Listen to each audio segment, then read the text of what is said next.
Donc Congolais, ça compliqué. Il y a quelque chose et son contraire à la fois. On a le bas qui boue. Ceux qui malentendus, ils ont continué. Nazana 43 et quelques articles. Nous avons 3 sur d'autres. Nous avons parce que hommes sous ces années appellent très important que d'autres. Au moins, on est dans la chambre. Nous avons 2 mandats. Nous avons des jeunes qui ont voté dans l'église. Restauration des valeurs au cœur de la République. Et puis, Congolais, à l'Ingano qu'on a contre. Tant que longo lango. Et que le pays Moussouba Tchétché ango. Et qui est avancé. D'ici 2023, maman va comme belé, va autant la batata va dans les lots. Et comme il y a Mboka, 200, 300, 500 batutos dans la ville à Kinshasa. Est-ce que la différence ni nous autres ça na moi si à Mboka na moi si à ville? Est-ce que moi si à ville, à 500 moi si à Mboka à 200? Pour biso tout à basi. Désormais, maman nyonso o ceux qui louent l'équipe, bako benga na ndaku na bana akela la libana l'église, muto na kota boloko. Mabeni maman na sali. Tout quand de comme ça moi politicien en tant à comboter, à bala na Mujima il a $1 million. Arrêtez de suivre ce qui se dit dans les marchés. Lisez ce qui est écrit dans les textes. Ça dit d'autres 500 na liste à coutume mon panzi. Tout le monde liste à coutume te. Batso marché comme le marché boursier parce que Ariane babala qui est na 2000, Ariane Aza Mukuse, ngala Moula il faut abala na 3000 4000 comme concurrence. Ce qui fait que Bassi Belé et Loliba est comme il passe. Pour ceux qui imposent avec 500, 3000, la femme ne peut pas être mise à prix. Maman, est-ce que vous avez mis mon bilombe bozar, na kilo bozar nango, na beauté bozar nango, na obope sakabiso poto zao to zali poto. Bamso so bali bangote po na nini. Non pas parce que mobali a lingi était, mais parce que papa lingi baba n'avait pas diamantaire, mais diamantaire a déjà polygame.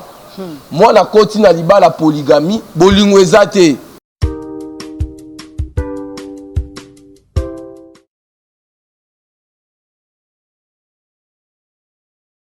Alors, combien coûte la femme congolaise prix à moi si na Congo et la kande boni boni mbote na benyo so bazolanda biso mbote na benyo so bazolanda RM Live Télévision to le bela ki yango déjà parce que ba bruit ezo circuler ba bruit na ba bruit parce que honorable Daniel Mbao apesi yé assigérer loi na ye que moi si azala bongone na $500.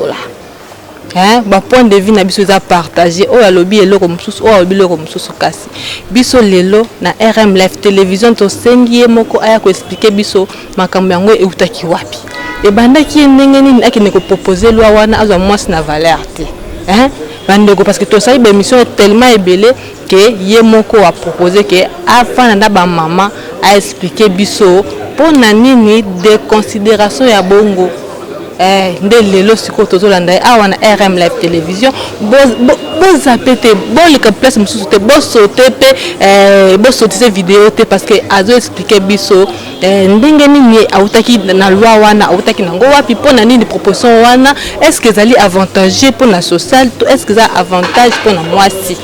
Alors lelo yende a ko expliquer parce que ngala ko expliquer binote biso tozoyo ka ensemble na bino elongo to ba pourquoi proposition ya loi wana. Non, on a beaucoup de mingi d'invitation à mon Pessinga. Par contre, on a se sentir en sécurité. Pour nous, maman, pour la peste à biso moi. Maman, ça que mon kilier ça là. Sans la femme, il n'y a pas d'harmonie. Dans les amis qu'on a la pembe, il y a ba maman qui pembe la ba papa.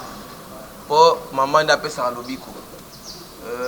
Na sepera nzembo ba benga ye ba kunda system ba mwana suka tata nzambe la dernière créature de Dieu o nzamba kela na mutima moko esika mobali miso funga migaya ye nzamba kitisi mikie esika zura mobali panzani ya nzamba bendi donc soroza devant bato abodi ya lolenge boye pourquoi pas se sentir que tu es béni soko linyo tumbo même la politique même na makambo église ba maman fo bandima so ba maman bandimi yote eloko moto yango ngala yelelo yango la yelelo elongo la maman mami Freebox kola qui ça a été proposition de loi langa ezo pesa valeur na ba maman peut-être ba maman mingi balandi ngaite pe ba maman mingi bazuta ko tanga ngaite bazoka ozo ama bazando et pas bilenge mibali yeyi mibali yo ba baby si proposition de loi oyo oza makambo belé ya malamu pour la ba maman pe pour na mboka. avant okota na makambo ya dot ya kati na ko signaler que proposition de loi oyo ezongisi droit international privé. Donc depuis 2016 droit international privé ezalaki en quelque sorte na soubassement commun na droit positif congolais parce que le législateur a supprimé l'article 915 où il y a référence à la code civil ancien. C'est-à-dire bandeko nyonso babala ba étranger. Ba étranger nyonso tout ba do tonga awa. O ba sa ba transaction. O ba repesa misala. Ba droit civil na bango. Et ça sous un soubassement commun na droit positif congolais tant que le législateur a supprimé l'article là. Et là motuya oyo to sali pona bilenge. Ba mama eza ko zongisa droit international privé. Oyo totalement ameki la poto aminebi babi toza besoin toi ko investir mais nos droits ne sont pas garantis. Mais Daniel Mbao, pourquoi pas ça la loi sur Misala? Mais Misala, on attend équilibrer le droit privé international. Oh, ils ont qui obstacle. Ils ont empêché Mindele pour investir. Alors que le pays n'a pas pays espace investissable, c'est déjà une innovation importante. Maintenant, quand tu as une innovation, Eza est belé surtout pour la maman. Ma maman est belé, les lots, bazoboa kabango libanda, son papa Koufi. Ma maman ba otala ngote maman na peut-être Holandi aspect à succession na combien mukanda na habité maman so botangi désormais maman nyonso o soki lo eleki bako benga na ndako na bana akela la libanda na église mutu na kota boloko mabeni maman na sali honorable wana ko même so mbangu to pesa pe maloba na maman to ko ke malem mais po boko mona esika kama on a ko loba ko se sentir en insécurité parce que akomi na posa le bo benyo so na motema na po wa se sentir quand même en sécurité. Maman miso pe ko loba na ngambo na yo na bato bayambi yo ba ko tala o basi yo lokwa yo bazali boso. Oui, na sepel mingi na invitation ya ba maman ya femme des médias.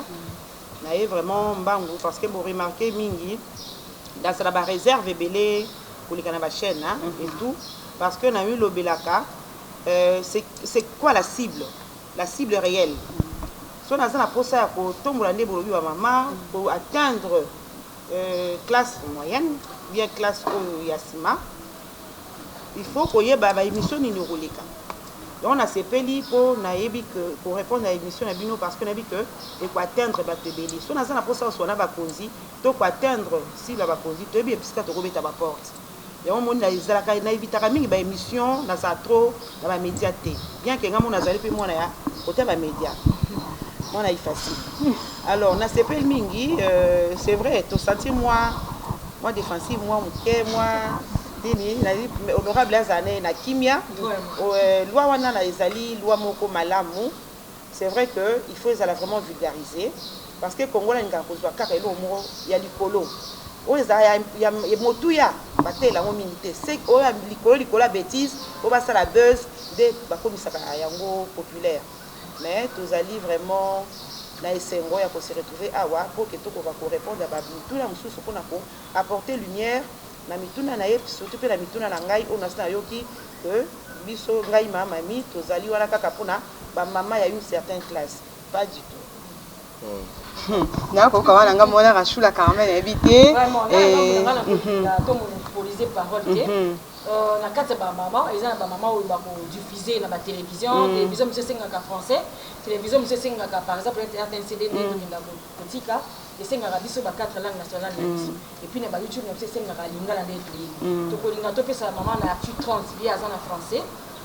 après sa question na e maman actu 30 après sa question na e comme ça tout développer oui. Bonjour honorable. Je suis Jaël, journaliste chez Actu 30 Magazine. Honorable, votre proposition de loi portant fixation de la dot à $500 en milieu urbain et $200 en milieu rural. Sur cette question, moi j'avais interviewé le président national de l'autorité du conseil traditionnel congolais, Fumudi Fima. Il m'a dit ceci, il vous reproche, vous n'avez pas d'abord commencé à la souche. C'est une question qui concerne la coutume. Vous devriez d'abord commencer à échanger avec le chef coutumier parce que la RDC est un pays mosaïque avec plusieurs ethnies. Dans chaque province, il y a des cultures qui diffèrent des autres. Il fallait d'abord échanger avec les chefs coutumiers sur cette question. Parce que la dot, les cérémonies d'une dot chez les Nandais, chez les Bayaka, chez les Kassaïens sont différentes. Tu ne devrais pas amener cette proposition de loi. il vous reproche, il demande à ce que le président de l'Assemblée nationale ne traite pas même cette question, qu'on lui renvoie cette question. D'abord, vous aussi, vous devez échanger avec lui. Est-ce que sa proposition, sa demande est correcte? Est-ce que vous allez vous plier? Bien, merci maman, une question pertinente. J'aimerais d'abord pas rectifier les tirs, des petits malentendus autour de la proposition. Je n'aurai jamais de cesse à répéter que cette proposition de loi ne porte pas sur la fixation de la dot, non.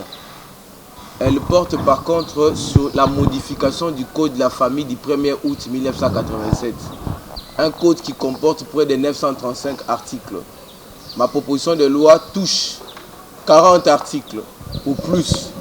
Et la question de la dot n'occupe qu'une infime partie, soit 3 ou à peu près 4 articles. Mais ce qui m'écoeure, c'est que tout le monde s'attache à la dot. Alors qu'il y a des questions de succession, il y a des questions de régimes matrimoniaux, il y a des questions de libéralité, il y a des questions de fiançailles, il y a des questions des droits internationaux privés. Bon, je n'en veux pas à tout le monde.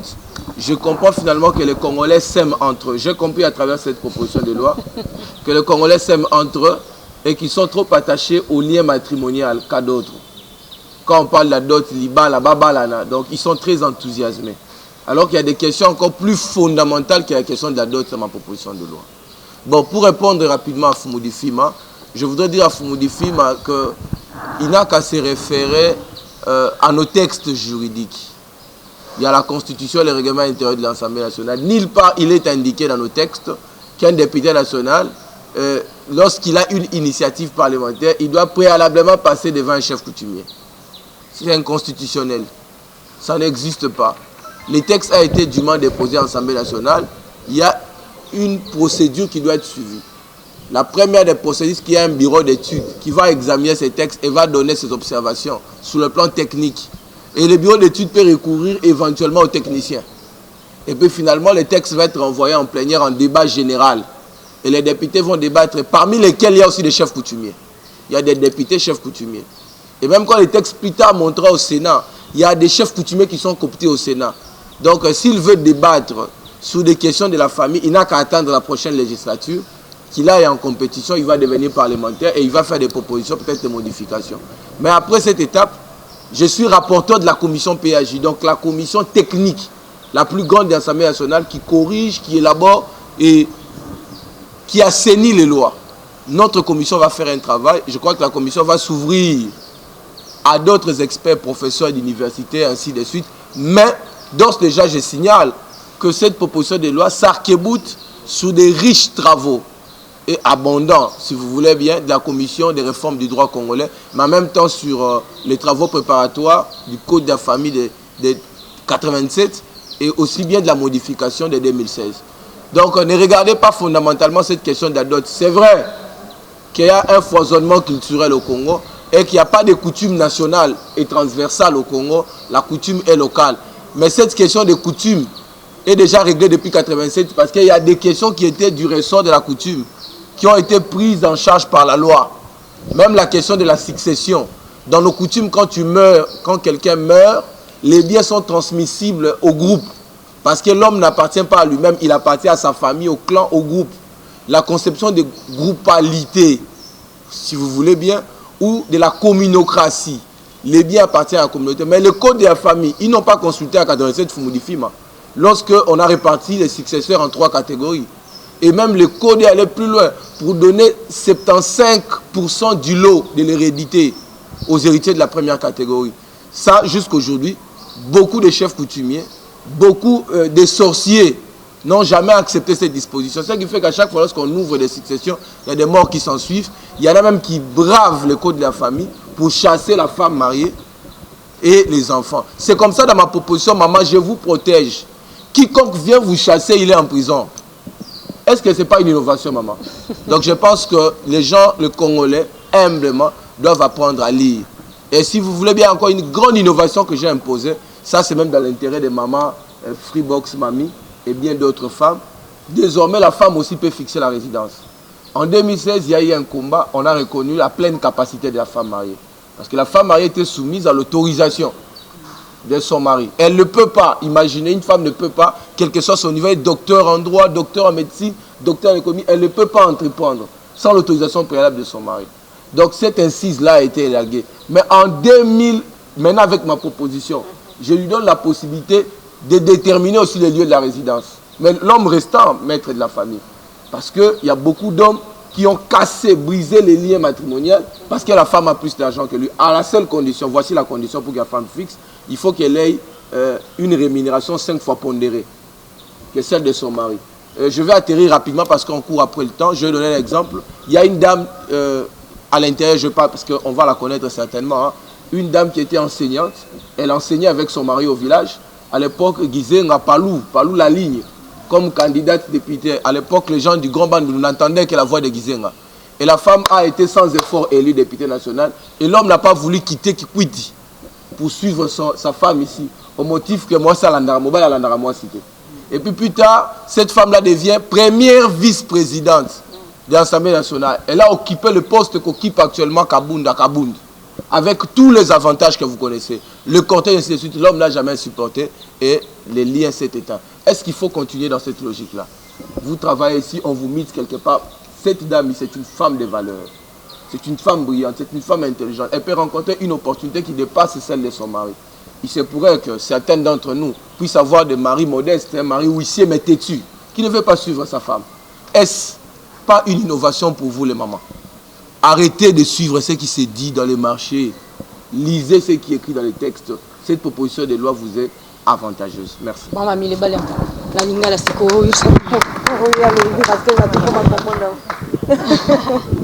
Linga la pasi mélangé. Oui. Na sepeli mingi na oyo ndeko honorable à lobby hein. Ya on a autant loba makambo ebele fozala ou bien peut-être tozozanga ndenge nini ya biso ko vulgariser hein eloko wana na terrain pour que bato bakoka ko s'en approprier. Oyo azako baloba ko japula hein ko japula baloba on lingala ko japula kaka oyo amone sepeli siye ka pour na sala contre puis alobo ye alingi.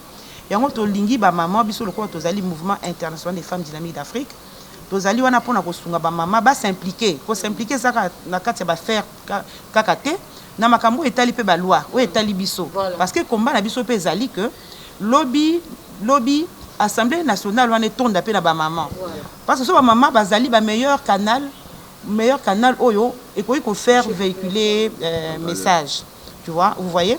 Alors, oyo nyonso wana na lingi na yesa ba maman ou bazo landa biso bazala na culture de chercher d'avoir accès à l'information juste. Cause en information juste était avant des obomamboka. Balanda o bazo ba loi ezo ko tala mingi bango ba s'en approprier pour bayeba au lieu akoyoka batu na ndenge ya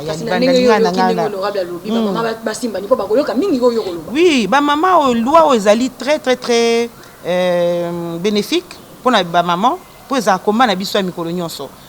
Tel exemple à autopesa ya maman azaki assemblée azaki comme qui vice-présidente ya assemblée nationale mobali aboyi olandaye kaka pona na ebité pona orgueil pona parce que le lobby boy le monde évolue bolingi monde évolue mais bolingi botika na makambo soyo ezo tika monde na sima. Alors il faut savoir faire la part des choses. Soit vous êtes avec vous êtes coutume, mais pourquoi vous devez être sélectif? Voilà, moi qu'il faut pour être sélectif. Toboite mobali azali toza bato tozo sambela tozo zeplier na mibeko ya nkolo mais yemo nkolo na pe mta tomboli pe biso ozomona. Alors il faut ko pesa to lingi de maman bazala na soif wana na besoin ya kolinga kozala kozwa accès na information juste que koyoka yoka batu libanda. Loi ya papa ezali loi boko ezali bien kako na sepele nango parce que nga mona zali na cadre nazo balisa mwana nga ya liboso ya mwasi baliye baza na poto to mekaki kotala batu azo se focaliser kaka na makambo ya dot kaka dot ezali le mot symbolique nde loko pe na sepele nango. Pourquoi? Parce que na cadre ya ba objectif spécifique ya MIFDA to lingi et ça là que moi si azala ala mukapa kende moi ça zaki éduqué ala muke aza éduqué ka pona abala omoni abazo tanga tam so mona ba mbel boke classe bana basi ba ke classe te po ye bazo éduqué baba comme le roi marchandise bazo préparer ye na libala ole ba préparer ye te na ndenge que à Kota, à sa actrice, il y a développement, hein, attends à classe pas kende, mais tout de suite, à ça la boue, et ça la boue, pour que lobby y ait des marchandises. L'eau est allé bien. Mais il faut enrichir un peu sous la moi. N'a pas un peu exagéré, ils la contourner, ok, d'autres, au début, d'autres 500, 200. On a honorable à développer, pourquoi 200 à 500, mais ils allaient que parce que moi ça comme une marchandise. Maman, mamie na ko iba mama loba muke parce que bandeko basi badali ko zela solo basi na mituna to ko na rochité peut être ska micro na ba bazali wana. Tant ya solo ko loba bongo 500 le loba ndeko ba kota biso na etando ike mais ba ko loba ete mama mi ko loba bongo po ya ko si mama moi mon solo.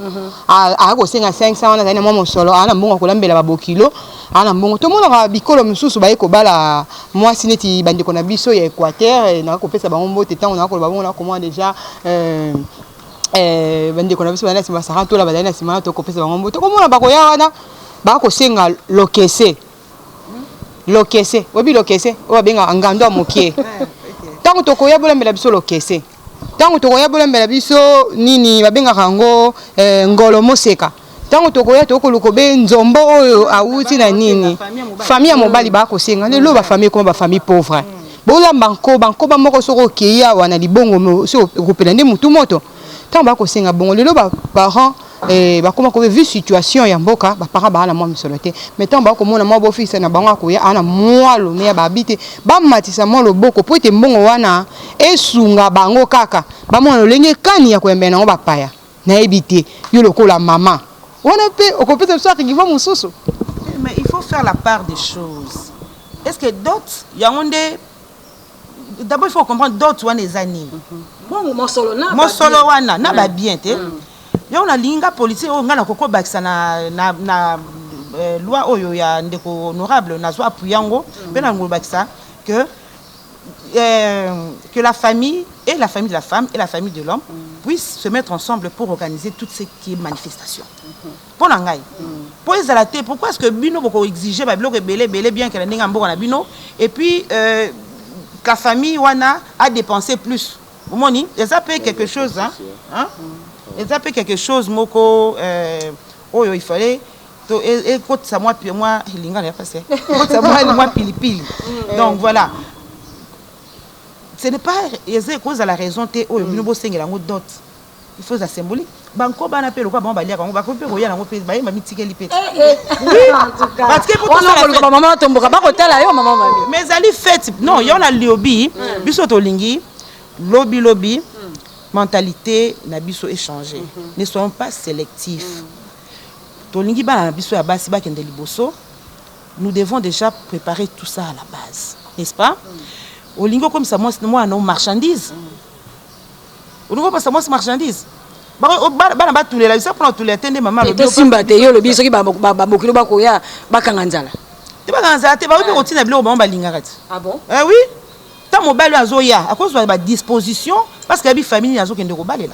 OK, Rachou la caramel wana to ko zonga na kati ya ba maman et puis que maman bazana mituna kuna de miteme ko beta Vanessa mi sa miteme ko lenga maman passer di ba miteme ko beta déjà pour la kofina maman mituna maman et débiso déjà na micro et maman la protocole et débiso déjà na micro au pandisango.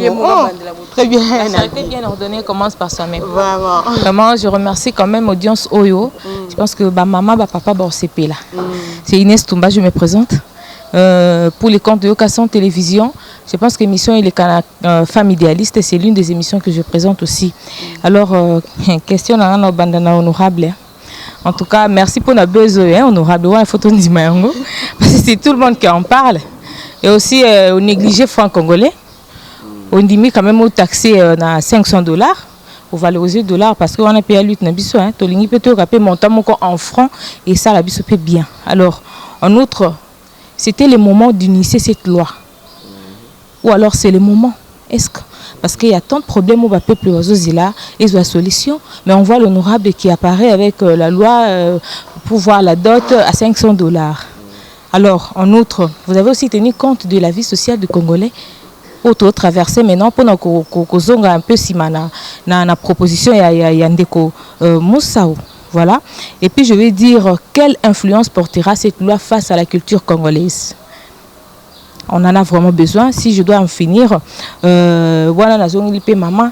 Pour valoriser la femme, cette loi, c'est pour valoriser la femme déjà, ou alors ils apprennent raison ils moi si na sima par rapport il y a lutte au moins si les lois zolinga à la valoriser dans tous les secteurs na lolenge nyonso tant que le comme sujet moko ya que tu passes nanzela et comme il quoi moi jeton mikolo to souffrir o le kakabwe basi ba comme na bango déjà à $500 si tu sois bengi au sel ka fier ou tout ça kawana mais c'est sérieux so ba 2 ou 3 au ko ça so 5 pate fo betel bako po ba ko biso assez aboti azana à 300 euros. Mais je ne sais pas vraiment cette loi. Là, c'est la dernière question à maman. Mais honorable, cette loi fera face à la culture congolaise parce qu'on en a vraiment besoin. De tout retrouver ma couleur, il y a culture, il y a un beau cannabis. Bon, bien, on va la question de Bossomoni, ma belle maman, chaque fois, les Congolais, tout le temps, Mukanda va te critiquer. Tout le temps, ils ont déjà pris en charge la loi. Question tout le monde a même intellectuel à tchèper dans les réseaux sociaux $500 ce n'est pas notre monnaie. Or batangi lo atelo lobby 1 million de francs congolais dans les milieux urbains et 400 000 francs congolais dans les milieux ruraux. Deuxième alinéa et lobby que montant oyo et kozala évalué tenant compte il y a valeur ya mbongo wana 1 million au moment de la promulgation. Donc toujours 500 pour la sécurité juridique. Pour 1 million, là, le 500 $, 200 millions de francs congolais, 3 millions de francs congolais. Mais il faut qu'on ait un moutou. Et ça là 1 million. Montant au 1 million, et ça correspond à la devise étrangère. Et ça 500. Parce que la loi va fixer un nouveau Zaïre, ça l'évaluation, la loi des études. Et quoi est des études? On va punir au foot à 500 Zaïre à 200 Zaïre. Ma peine est sans importance parce qu'il n'y a pas eu critère d'actualisation. Tant que 500 et critères d'actualisation. Deuxième élément, tant que 500 500 et ligne qu'on que faut payer ça 500. Non, la femme ne peut pas être mise à prix. Maman, est-ce que vous avez mis na bilombe bozar, na kilo bozar nango, na beauté bozar nango. Na vous payer ça ka biso poto zao to zali poto télé malheureusement bino ba maman bo bol ti biso bo bol. Écoutez, même qu'on lit à tous est-ce que moi si mon tout ya moi si bah quoi valeur on a bon oh 500 et ça valeur totale et ça en français valeur totale ça dit dot 500 na liste à coutume mon panzi tout le monde liste à coutume 500 na liste à coutume. Et puis 500 on a de $1 tina 500 parce que d'autres c'est un symbole. Et pas balou boza muluba non, na ntumba. Ntumba pas nous à calibre 12. Est-ce que le roi c'est à calibre 12?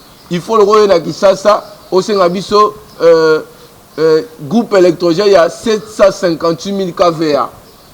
Est-ce que ba kwa ka longi? Ba jila ka sanga. Là ba benampuka ba yebi angote.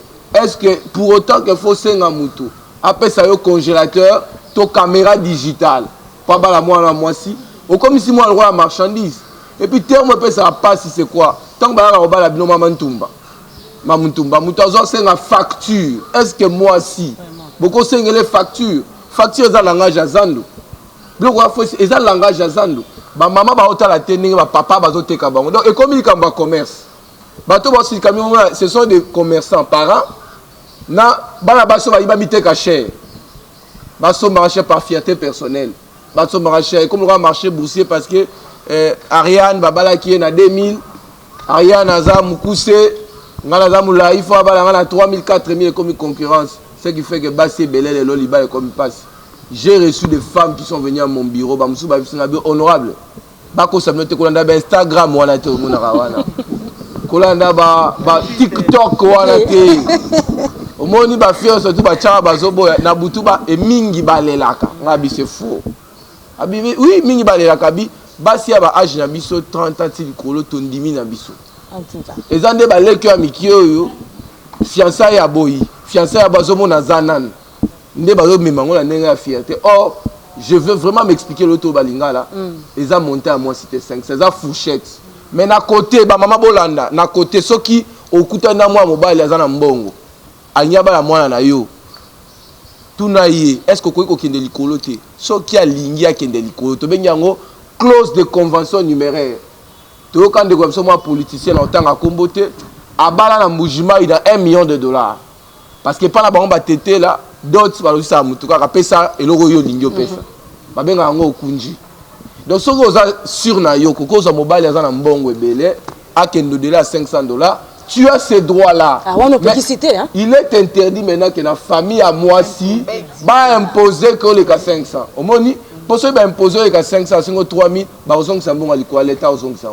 Donc c'est ça la sanction. En réalité, quand tu poses maintenant la dernière question, est-ce que c'était le moment? Maman, il n'y a pas un moment indiqué pour sa proposition de loi. Une proposition de loi peut tomber à tout moment. Si vous consultez tout législateur à code de la famille en 1987, est-ce que c'était indiqué le 1er août? Bah, ça à code de la famille. Si nous commençons autour, est-ce que c'était indiqué bah, réviser la constitution en 2011? Est-ce que toi, problème bébé, maman, est-ce que le problème, on a une découverte mobile, il a résoudre le problème, ni soit Congo. Tous à 500. Sur le Molinganga, il y a 499. Par contre, ça, la loi, le domaine sous. On a déjà 3 lois.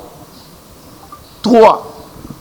On a corrigé la loi, les lois, le tundu là. Bisonne to ko jango exposer motif bisonne to ko minga na pesi ba contribution ba busu pe baza bandeko. Je sais qu'ils sont intelligents ba repesa ba loi. Et puis comme si bon commissaire premier ministre, je ne le suis pas pour maman d'emploi. Oh fallait ça loi sur emploi. Maman tout dans la constitution nulle part na constitution ya biso ba pesi ndingi ça député à ça la loi est créée à emploi ou benga na chômage. Donc congolais ça compliqué aligner quelque chose et son contraire à la fois. Ya on a loba ki boye. Ceux qui malentendus, ils ont continué. Nous avons 43 et quelques articles. Nous avons 3 sur d'autres. Nous avons là. Parce que hommes sous ces années, c'est très important que d'autres. Au moins, on débat dans la chambre. Le coquille pression. Honorable, c'est que comme on retire 3, on a c'est que. Parce que ceux qui pression la coquille, ceux qui ont été. Bami bale belé, ba comme d'habitude. Le quoi bazo banga bino ba maman kitoko. Atali kilo na yo. Moya zoyo zate. Par compensation psychologique dans Zandu, soit à 300. Donc, on a exprimé besoin à Coca-Cola, kilo. Il fait cette compensation-là. Cette compensation ne peut pas être un motif de blocage à la loi. Et nous, alors, on va maîtriser le sentiment, on va retirer 3 articles, comme ça va aller là, on va 5 000 d'ici là. Le Sénat va carré minier na Congo. Question maman Isala qui peut répondre. Face à culture, proposition de loi ils ont standardisé la coutume na biso. Tolongo li liste d'autalité. Aux Hollande, tolongo liste d'autalité. Ce qui est pas bino basengaka koba. So basengaka vache. Vache wana okopesa yango ndenge coutume lobi yango avant exécution à liste ya coutume. Il faut qu'il n'y ait pas officier de l'état civil. Azub expert ya mboka na bino va contrôler biloko mboka sengaka. So za monga la senga boatu. Alors so bimbe évaluer yango, opesa boatu. À part boatu wana obakisi mbongo mopanzi. Est-ce que pourquoi to comme ça liba la commerce? C'est cela, ils ont influencé Ouganda landi biso déjà. Ouganda où tu peux fixer la 500. Habite au fixer le roi na Congo. Or Congo bo divisé. Cameroun aussi a fixé. Burkina Faso a supprimé. Afrique du Sud a vendu débat. Et puis Congolais, à l'ingénieur qu'on a contre. Tant que longo lango. Et que le pays Moussouba Tchétché ango. Et qui est avancé. Bon, d'ici 2023, maman va comme belé, va autant la batata va dans les lots. Vraiment, la maman m'a fait sa réponse. En même temps, tout aussi la journaliste et journaliste, c'est juste une question comment qu'on a moninga surtout azwa temps à poser question vraiment. Maman naza policier. Naza policier, excusez-moi. Bafuta anga $140, $200. Mukoni ni on a $3000 na bala moi sinangai. Entre temps, M Sutobo tapé déjà bana na kati. Bana na to tangisa bango to futa loyer, to futa dot. Ba benga de toute part surtout mibali bazolela. Papa, mususa benga singa moi si akufa. Atiki nga na bana. Il faut na boko la bana. Mais ce qu'on a kokobala ya sikate. Parce que d'autres eleki makasi. Maman, tomitala. Tomi ebina Congolais to vivaka. D'autres ces asukate maman ozomona mpanzi nanga oyo. Oyo ça na famille na e eleki d'autres tata na yalia. Parce que ceux qui batangi saka na classe pour na d'autres mais peut-être oyo sala kalelo alinga sala yango te. Napesa bato be exemple ya maman Mabunda. Est-ce que papa et maman Janine Mabunda atindaka Janine Mabunda qui est de classe tia ba poto po bala papa Mudiaï? Non, atindaka pas bala comme un jour présidente de l'Assemblée nationale, plusieurs fois ministre, et elle est devenue. Tous ont investi pour bala biso ba si lobby ba compétir na ba mibali. Bo le kapé biso mo na maele. Mais elle m'a signé waka. Ce quand Zulu to balo libo na nzungu, tu perds conscience que aux arabes ma première de la classe et que Nzouzi aux arabes ma 12e de la classe. Mais après 20 ans Nzouzi a au balayo, Nzouzi a no pexao que ça musalate, Nzouzi a ni ko maltraité, au comme ko départ na Nzouzi. En réalité, ceux qui bazo qui on a Nzouzi, ba tchaki bi on a Vodacom, ba tchaki ordinateur à même poste tu es plus performant que Nzouzi. Peut-être que chef d'équipe ya Nzouzi. Pourquoi tu ko réduire vie là-bas? Pourquoi moi c'est à classe où la coquille qui donne la valeur totale, elle ne peut-elle pas contribuer à l'avancement de la société? Vous pensez? Même aspect droit international, vous pensez vraiment? Bolis ko luanine. So ba c'est une loi Chani. Oh, la loi politique. Ba c'est une loi électorale. Oh, la loi politique. Toni ba loi sociale. Ba pesi nos ko occasion pour discuter de ça ba wente. Botombo ki bobi ba député abiso et là on sort ça les athées. Maman Mami répond à Motuna. Bon, je pense que honorable Azali très clair dans ma campagne sur lobby. La question est à où maman lobby que nanzele komi soroleki bache boena boy. Ngala ko ba ka ba maman réponse pour ko sa bango ba ora ça on a zaki des marchandises. C'est la réponse à donner. Boka ça on que la zone des marchandises hein, ou quand c'est la zone des marchandises parce que je sais pas quoi compléter parce que l'honorable est très clair. La loi pesami ezali pour na bénéfice ya biso ba maman l'intérêt na biso ba maman parce que tozali ko bunda tongo midi pourquoi pour to koma to senga ba parité to koma pe ni chance égalité de chance et tout alors to s'en approprier to défendre to soutenir pour ba loi boye elika. OK, ça va ndeko Sarah. Oui, bonjour honorable, bonjour maman Mami. En fait, question nanga isa vraiment et pas honorable na lingina yeba vraiment. Obandi musala makambo ebele ndenge ndeko na biso moi sa uti koloba ya kosala ezali. Neti misala kosimba ba makambo susu social mais yo simbi plus mingi makambo etali ba couple. Osimbi côté coutume, osimbi côté ya basi ya mboka na basi oyo baza na kati ya ville. Likanisi wana eutelaki yo wapi ya kovanda o réfléchir que non pona makamba libala dot ninge za wana il faut basala ngo ezala $500 ide wana na zolinga na yeba na kota na réflexion na ya koyeba est-ce que yo moko ozali victime teke basalela yo liste moko ya mabe po ba liste mikolo oui ba liste mikolo to mona na ba canal plus abonnement inani peut-être yo zwango peut-être ozwa $5,000 na facture na yo yango wana tango koti mbala moko na kanda wana na en wana te il faudra 500 eza pe mabete nga nazo condamner te na osepela nango vraiment mais makamba kosala ezaki ebele posa nange ezaka idée wana concept eutaki wapi. Merci beaucoup. Et na kobakisa question moko ya muke ekomi o basi ya mboka 200 soki 300 biso 500 bato toza na ville ya Kinshasa. Est-ce que différence nini ozosala na mwasi ya mboka na mwasi ya ville? Est-ce que mwasi ya ville azala 500 mwasi ya mboka azala 200 po biso to toaka basi tamsu biso bato na ville makama be ochende elima na ndako mais yo che biso 500 bango 200 différence ni osali wana. Merci vraiment. Vraiment. En tout cas. Deux questions koto yo hein, toi ça deux questions après koto il faut le bien. OK, ça va. Bon, par rapport à l'Ikanissia, Olanda qui prophète Joël Francis Tatou. L'Ikanissia ou pas Nzambe. Je suis un homme d'église. Naba Lisaka. Naba la. Na Gérard ba couple. Na ba passeuse ba couple. Na Gérard ba frère célibataire.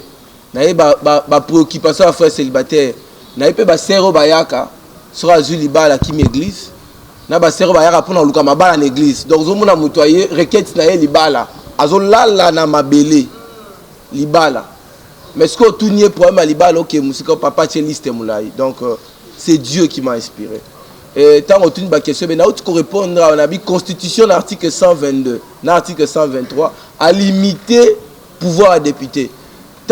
n'a constaté que tout comme depuis en plus maïele biso ba Congolais au fur et à mesure tout ça élection. Alors maïele la biso tinda biso peut temps la constitution. Bana lelo bo senga ba député que ça la pont. Bana lelo senga député ça fait ça misala. Molobeli na ke lobela couche sociale. Nga za deux mandats. Na ke lobela ba jeune au ba vota kinga na ba to église. Restauration des valeurs au cœur de la République. Vous avez battu la même base contre Babi Amibali. Nous avons battu la Libala parce que Libala est une famille, est un socle de développement. Ils ont une unité mon côté dans la société de base où ils produisent des citoyens comme Samboka. Ceux qui ont des millions, c'est parce que l'éducation est ratée à niveau de la couche à base. Bana minyo baba bakuluna bazo zokisabisa balabala baza mimi ba balle perdue parce que baboya ki papa pe sa dot compliqué atiki semence akimi bana wana pe bazo bima plus tard na ba succession ko kangisa bandeko ba kacho côté ka ba bien. Donc nazo tabo comprendre que Daniel Mbao, je suis professeur d'université, je ne peux pas amener un chiffon de papier devant l'Assemblée nationale. Donc moi quand je fais une proposition, je fais une projection sur 50 ans. Je veux connaître une société cohérente. On comprend que la proposition de loi au Kindumba peut diminuer. Parce que si on a 60%, Mibali a 40%. Mais Mibali a à peu près 7%. Pour eux, surtout à l'icolo, soit un bébé, à Mibali, soit un tata, le rôle à biso to balabala. Mais au bas un âge nubile, bas 7 à 9%. Mais ce que bas compliqué, bas en difficulté parce que vous tirez la bango, bas d'autres, il y a minene. Entre tabino, vous avez 60%. Ce qui fait que débordement de ça, que va vendre la mine à Bakapela, va vendre la mine à couloir Kimbuta, na Banyangwe, Mutumoko, Makangu Misatu. Donc, ceux qui va standardiser d'autres, va bien une standardisation. Et répond pas à la question, maman.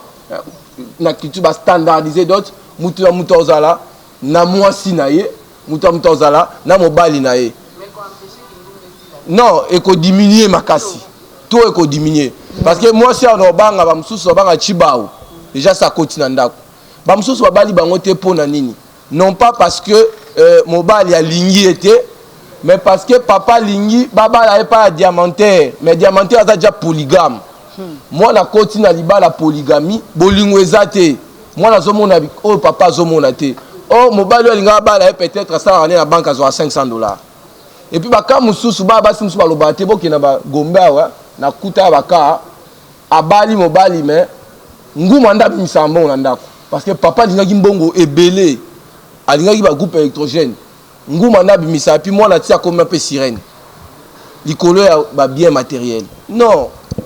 Deuxième question na yozaki nini différence exacte na sepe nelo mama Freebox ba sa mboka kutu za bio vraiment parce que ba soko ane balé abimi baebi bablo bazolia penza biloko oyo mwasi asengeli alia.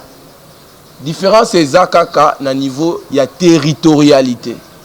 Ici on ne vise pas dans un système to viser mwasité, to viser valeur totale en fonction à contexte économique. Boko sangate ba mama ke mbongo etambola ndemo awa na gungu. To awa masimanimba to mbongo etambola ndemo awa tina kati ya sima monedi tukuna. Et pas Benan Pouka. Non, ça dépend. Il y a des exceptions. Pesali, moi, si nous sommes dans un bon cas, dans un bon bébé, que le gars, moi, ça qui ça. Tout le monde va cadre, si nous sommes fermière. À ça, fermière, mon bal. Critères, critères liés à officier de l'état civil ou à célébrer. Na ko on a décidé na ba la maman moko awa, ça dit que na célibataire, maman célibataire, mais ba mitera na mboka. Mais to na ça qui ça. Le quoi toke mboka.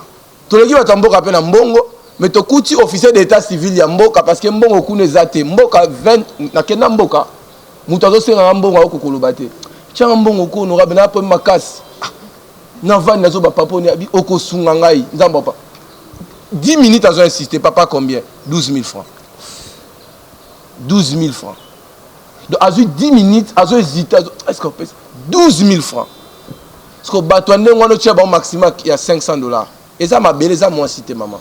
Donc, bon vulgarisant bien. 500 on les a ma belé, critères à ma belé, ils ont bali bosoté, ils ont rappelé la loi quand même, la loi est impôt.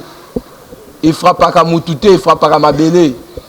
Ndaku moko ka botonya ngondenge moko na gombe, Otonya ndenge mona changu mais foot un peu ndenge mote. Ça va, merci beaucoup. Tozo deux personnes côté deux personnes kuna to ba qui en mutu moko. OK. Maman Adèle Kainda. Une femme brillante, intelligente. Aza ministre nini? Ministre d'État en charge nini? Ya portefeuille. Nde tozabo na ngongo toza mutu aleki mama wana na mosolo. Na ebité. Aza député le nga. Asa na za otale na TV non? Asa 3 législatures. Asa nani? Asa princesse. C'est-à-dire que beaucoup de gens mboka. Asa bana non?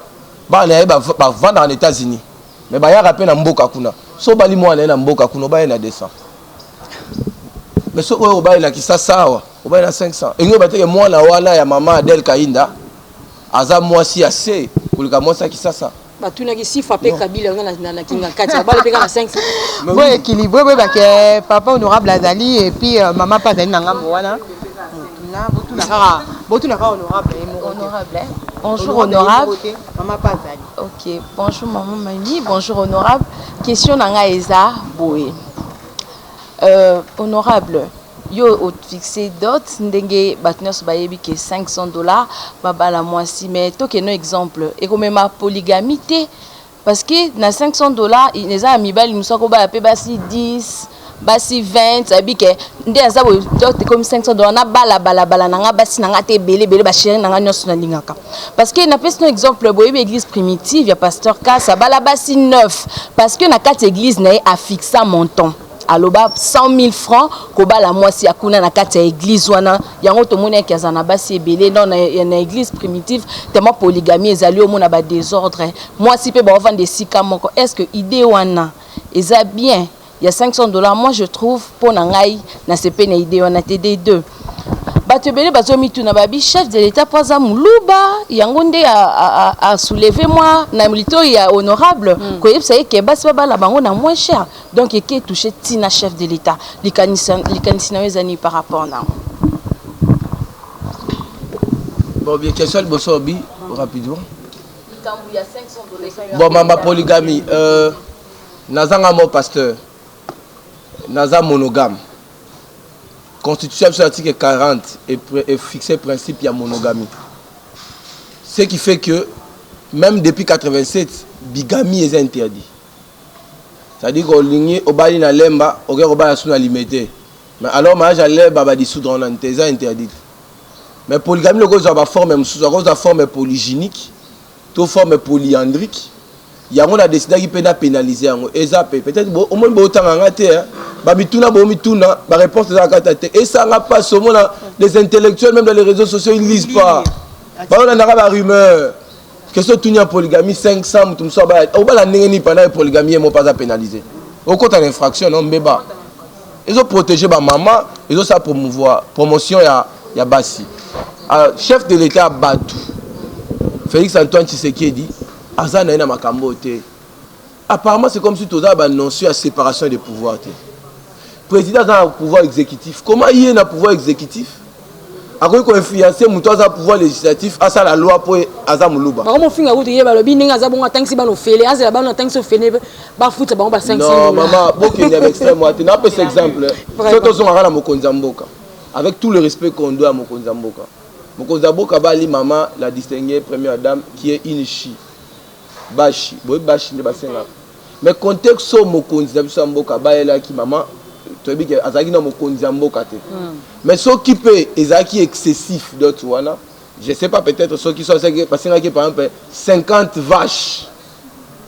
Tout ça 50 vaches, est-ce que nga ba la distinguer première dame? Mais lelo oyo distinguer première dame azo sala pona mboka, na pona libota na ye. Est-ce que l'équipe d'autres pourquoi tu repères à toute chance tu pas comme le roi Bali le comme ministre tu beau c'est là Félix Tshisekedi Antoine son excellence ma bête il y a Tigibiso to ça musana biso soki bino moko moi je suis libéral bon moni que bon landa ba pays mususu to zolanda bino on va to ko lever ba disposition là mais bon là bandako merci beaucoup moi c'est Yasmine Sakou patronat Mon TV, question na honorable na maman na obanda na honorable. Honorable, tu es bien que makambu ya dot ezaka déjà réglementé par la loi. il y a des familles oyo ceux qui n'habitent se référer to ba tribu oyo ezara déjà bango pona bango mbongo ezala raté ndeti oyo balobaka ke tokopesa 3 vaches na moment oyo ye na likanisi ya dot $500 ba abolir yango to sala comment question nanga mususu ezali boye question nanga mususu ezali boye lokola yo oye na likanisi ya $500 bato o déjà bazwela bango ba facture avant ba senga déjà bambongo moko ya ebele lelo yo nanu bapesa ki yango te bakutani na ngonga o ya $500 kokoma na baboti wana bapesa bango $500 ba parents baboyi na likanisi nini ko pesa pona moto yo beau père na ye aboyi kozwa $500 po ye déjà asengaka 3000 wana nde ba question pas honorable na ye pas ya mama ozali mama oyo tali makambo ya komatisa mwasi makasi nini yo salaka kolongola mwasi moko azali na mombongo ya moke pona komatisa eto mayele nini yo pesaka bango pona evimbisa bango pe bakoma na ba classe moko ya likolo ba question nga yango wana na kozongela bino mbasi. Maman répond à la question mais faites au moins cet effort, nous courions derrière les temps moto la moto organiser question moko so on a deux questions c'est que moko eza ya maman moko eza honorable na binaza sûr que on se comprend. Qui va répondre? Maman oui ndenge ni na sala répondre ko matsa na Milda Boboni Milda ezali mouvement international des femmes dynamiques d'Afrique dont l'objectif est de sensibiliser la femme à s'impliquer dans la gestion de son pays, soit à travers l'entrepreneuriat ou soit à travers la politique. Alors, biso na kati ya Milda, tous un plan d'action 2021. To bité que to ko vandaka boye tous association ndenge ba mso bazali mais il faut avoir un plan annuel. Plan d'action na biso il y a 2021 ezali ils ont 7 projets. Alors on a 7 projets wana. Deuxième projet ezali mise en place d'un cabinet conseil. Alors on a 4 cabinets conseil wana ezali vous ça nango ko orienter, ko encadrer, ko enregistrer. Question mutuna ya liboso na kwa ki que biso to za ko se limiter kaka na classe moko boy. Non. Alors bolandara bien te biso to kendara tinet to ça l'activité na limité. N'est-ce pas? Toto ça limité l'activité mususu na limité liboso la 7e rue et puis na 6e rue dans l'église toke to teiba maman to salle exposition pour nous l'examen que normalement il faut aille ba ko sala mombongo to soutenir bango na ba nini fond d'accompagnement mo peut to en place parce qu'on a 7 projets. Deuxième projet cabinet conseil réseau ça ba formation na orientation et dans l'entrepreneuriat et dans la politique mais ce que nini projet 7 na biso ezali fonds auto en place pour accompagner ba maman oyo bazana besoin ya ko se lancer na katia na entrepreneuriat to laksa ba on peut se bon kande mbongo ya ko défisa bongo te mettre ko former to lakisio parce que moi si akola mkate ya bando sala musala parce que il y a kenda Chine gabena kende Chine non olo kende Chine pourquoi est-ce que sali business plan na yo est-ce que ça l'étude on appelle fongola lelo boutique ou bien alimentation to restaurant parce que na mona maman mami abanda pe na ba restaurant non pourquoi ngo salango na milieu ni na environnement ni donc toi accompagner ka basi na moi mi solo na ba formation et voilà. OK, merci honorable si vous voulez répondre à la question. Non mais c'est une question très intelligente mais en fait ils ont là sous question oyo ke ba maman botang na mnonga te. Question à Tuninga, est-ce que Bakuti Mususo va senga mbongo te yo 500? Moi botanga ngai naza mwana bino ya mobali. Imaginez que moi na bino mobali azo contribuer à l'avancement société. Au lieu que ndeka qui sont pour, qui sont contre. Parce que ba ndekolo msu basi batangi ete bazo tomboka. Pour mo tunu atuni ezana kati. Oyo bo Bakuti oyo ba prévoir mbongo te ba sande. Maman article 361, 362, depuis depuis 87, ça fait 34 ans, ils ont déjà réglé. Le lobby boydot, ils ont constitué des éléments, soit babi à coutume et ou l'argent. Mais l'argent, là, on est déterminé. Et une fois boydot, c'est qu'on peut soit babi à coutume et sili, selon coutume, soit mbongo à pamba et sili, selon coutume, soit mbongo na ba bien parce que ce que ça coutume oyo ba senga mbongo te mais depuis 87 quelque chose a résolu ba on peut ça mbongo te comment on peut ça 500 botanga ngai ba maman botanga ngai deuxième question est là ini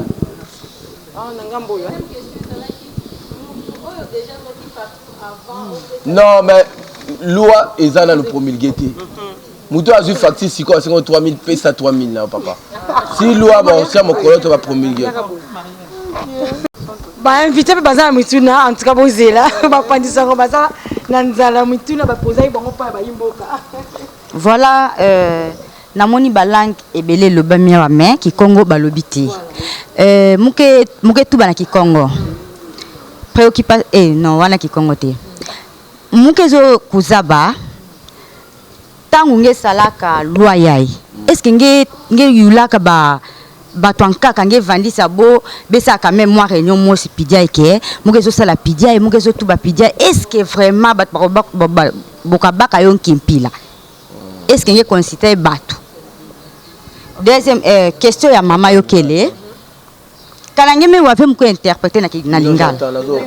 Ok. Question à maman Yokele pidiaï. Maman, ngeke vanda na bataba moto. Ngeke vanda mimi na bataba moto. Est-ce que vraiment ngeke ça ba moi ba conseil par rapport ndeboke tambusa na nzila. Ba accident ke mingi, ba même bikana ba défaut. Nge sala moi ngolu yina ya ku solo na bo mais sukapana. OK. Honorable, je ne sais pas, on doit interpréter ou bien vous avez compris la question? OK, ça. Dans donc ça lingala non? Oui, pas de problème. Non, ben la tournée ba kulutu na salagi pe tout ya ba couture. Pardon, honorable, si bateau qui congoté maman mais ko tuna mutuna lobby était, est-ce que honorable avant ça la loi na a considéré quand même bateau bazali supérieur na yé topé a considéré qu'il encore aïe Le chef coutumier, le cabanani. Non mais en principe hein, droit na se permettre tenir que le chef coutumier pas contre sa loi. Donc national pas chef coutumier mususu. National ba à titre préventif. Mais na celui qui est spécialiste en droit civil. Parce que tu as un code civil ancien et ça là près de 100 ans. Au monde la salarié comme condition de fond. Un mariage commence à coutumier, si biso autobité tous ça dot parce qu'il y a beaucoup qu'on a biso.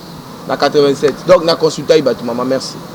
Maman batuni maman la kayo chaque jeudi au sangala kana ba wewa ozoko pesa bango ba nani o conscientiser bango pour tout le monde ba bi ebele na nzela.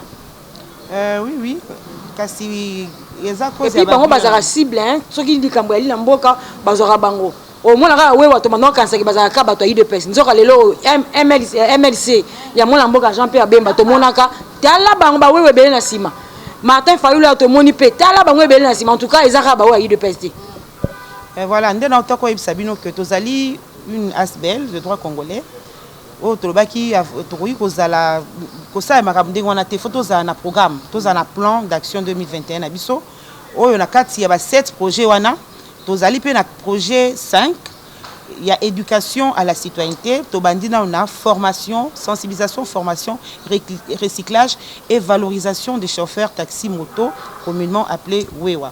Alors, l'ikanisation est yaki parce que tu constates qu'il y a une histoire, il y a un mot qu'on a biso, AZAPFD, femme dynamique, dans le mouvement Nabiso, a un problème civil, Sylvie, Sylvie, Manitech, ou a un problème, à moi c'est indien, ou a un problème, et tout. Dès le macanci, non, nous pouvons aussi contribuer à la sensibilisation de cette catégorie de personnes. Il y a eu des pescades, on pensait que Bazaki vraiment organisé, que Bazaki n'a pas d'association de Tozaki. Au départ, nous avons approché ces différentes associations, mais au fait, les alliés association il y a combo. Alors, bisous te koloba non, bisous moko to sala to kita la terrain, to identifier bango to sala la fiche d'enregistrement, to ko pesa ba makanisi ya ko ya ko formation chaque jeudi na stade Vélodrome avec l'accompagnement de la CNPR, Commission nationale pour la prévention routière. Oyezo pesa bango code de la route, pour na koyeba okumba bien. Et puis CCM oye accompagner biso na sensibilisation sur le changement de mentalité et biso moko na ndenge na biso to pesa ba mateya sur l'éducation financière parce que baza pena nous ba entrepreneurs. Mais les autres les cabinets et l'équipe très bien to sensibiliser bango soki bomoni parce que commune liya Kitambo ezali commune pilote auto bandi kuna pour voir comment ça allait répondre. Au début c'était vraiment difficile, bazaki koya ebele ko garder bango pendant 1 heure du temps, c'était vraiment compliqué, mais quand même to évoluer na bango pendant 2 mois bango bakozwa brevet na bango le 12 awa bazali oyo batangi bazwi pe formation bien mpona koformer baninga sur terrain et puis soki boremarke mikolo na kitambo soki boleki na baparking bomona que même leur façon de stationner bamoto na bango échanger ils stationnent en créneau soki bomoni parking mo bato chauffeur taxi moto batie ni na bango bien wana bazali bao bazui formation et pas na biso sur la conduite sur comment se comporter parce que ezali ka pona bango te ezali na mo pona bien na biso c'était un danger et nous avons continué avec la commune de Kitambo mais to continuer pe na ba bosunga biso mutuna moko parce que to komi ko kena ko chiter déjà et mutuna moko maman Julie ça le ban Swahili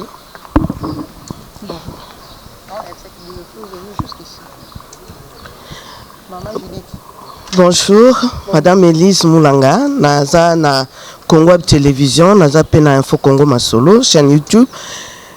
Honorable, il faut vraiment comprendre biso pour tes niveaux intellectuels topé à peuple congolais.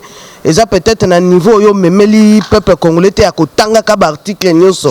Et sengeli yo souffrir au répondre à ba question nyonso pour être biso to ba journaliste to retourne na ba question ya niveau nyonso. Pour population ko créer ka pe mo mbilinga na likamba ngo za ka pe population wana o ba libanda ba yebe lo côté. Ngai na kokende mo libanda ya makambo to lobelaka to kotika la kana makambo dot te ngana rotuna likambo yo souligner biso awa ke tozana ba article belé ngana kolobela en tant que moi na éthique pe na kolobela na likambo ya succession papa atiki succession bona habité soko a juriste pour na kopesa ta moi ya noana papa atiki succession atiki ya ye testament to pa atiki testament te kasi na testament na ye bana pe moi si baza marginalisé mais bandima situation en tamulaï et comme après autant d'années ba comme comment que bazo souffrir tamulaï bango bazo bénéficier de loko tata na bangote et sengeli ba sala ndenge nini na situation wana est-ce que zalaka na tamoko rekite tamoko ebongi samate ke soki bo réclamer droit na binote pendant autant de temps et tikali obebongo to pe famille ko tikala ka ko bénéficier bongo sans que ko kanisa bana to pe mwasi. Oh, ma question d'être toujours Lucas. Parce que tu touchais matière à succession. Bon, maman, en principe, dans matière à succession, tant oyo que oyo exercer action, ce que exercer qui en principe, mukolo yo au sengel ami, kusa l'action, kusa l'action. C'est vrai, la droite la prescription, surtout bien la prescription trentenaire. Faut 30 ans les cas, 30 ans les qui. On va exercer sous le droit à la terre. Mais attention, pour les biens immeubles, où ils ont couvert le certificat d'enregistrement, prescription est inopérante à 30 ans parce que certificat est allé. Combien ils ont un certificat? À poursuivre, maman, Tina Liwana Ye, maman Nakima Congo Akufa, pour rentrer le colo, il semble que ça la faux. Au moment où on va la succession, je suis en train de loi qui pète. Si quoi première loi aux années ils ont encadré pénalement batu oh non surtout ba ko bimisa bana na mwasi eza maman fundité eza ba fundité l'état soki ayo ki ke tata le ki ayaki ko bengana bakangi vraiment eza lupango mo bangangi ba tekela client na mombo na de bonhomme moi nazo ba ka okota lupango na bango moko abanga papa leki po ba utiko lia ya na kala minute donc moi nazo vendre bikok et pas ba voisin. Parce que papa qui a relié tout ça, c'est une question fondamentale. Il y a une réponse à la question à maman, est-ce qu'il y avait pourquoi tu as le temps? Mais il y a des problèmes de succession. Si le problème de la dot ne vous intéresse pas, intéressez-vous au problème de la succession. Si le problème de la succession ne vous intéresse pas maintenant, intéressez-vous, vous les hommes d'affaires, femmes d'affaires, intéressez-vous au droit international privé. N'est-ce pas chinois qui va investir, n'est-ce pas japonais, indien, droit civil. Soro bali endi akufi awa next monsieur Jamal na akashwa akufi ba immeuble monsieur Jamal procédure ni to sala pour to fongola la succession ezala soutien na droit congolais mais loi o ezongisi yango ce qui fait que ba étranger musu bazo boya otunye tozo bozo etina Congo pani so ina sombi kuna est-ce que ba droit civil na ngeza garantie bozo kipe yango te mama ba résidence ba maman fixer résidence bozo kipe la mina yango te mais en conclusion, je crois que Torom Nata Souka n'a constaté une chose et c'est bien. Proposition de loi et l'accent deux choses. La première, c'est que les Congolais, depuis après Constitution, le document le plus précieux, c'est le code de la famille. Kemboka po bonga, et bonga la Constitution karaté, et bonga le code de la famille. Famille, disparition, Moutoussoura Bungia, sali 6 mois, que Nalunda, sala 3 ans. Il y a des successeurs qui souffrent comme ça, Babia, Akoufa Bombe et Beta Nalunda. Mais bon, moi, après 10 ans, Bimi, Babia, bon, je rentre sur le Kabola Kiango. Et ça, à cause de la famille. Au conseil fiancé, 10 ans, au Sundolier, action en perte de chance. Depuis 87, et ça, à cause de la famille. Donc, deux choses à constater. Proposition de loi, si possibilité à Congolais, battant à code, botant à bien. Et puis, deuxième élément à découvrir que les Congolais ont un basi kitoko. Maman Abisso Baza, basi kitoko. Pourquoi basi kitoko? Parce que papa Abisso balela bango fort. Batiki ba question sous essentiel, auto touché, libéralité, ba vandeli kaka dot, ba zoba maman ba tia bandako. Donc pour na bango, le bonheur a gagné. La proposition de loi oyo azwa maman. Maman peut être na li soumalamu. Quand on a dit ça, j'ai compris que les Congolais c'est bien on a loba.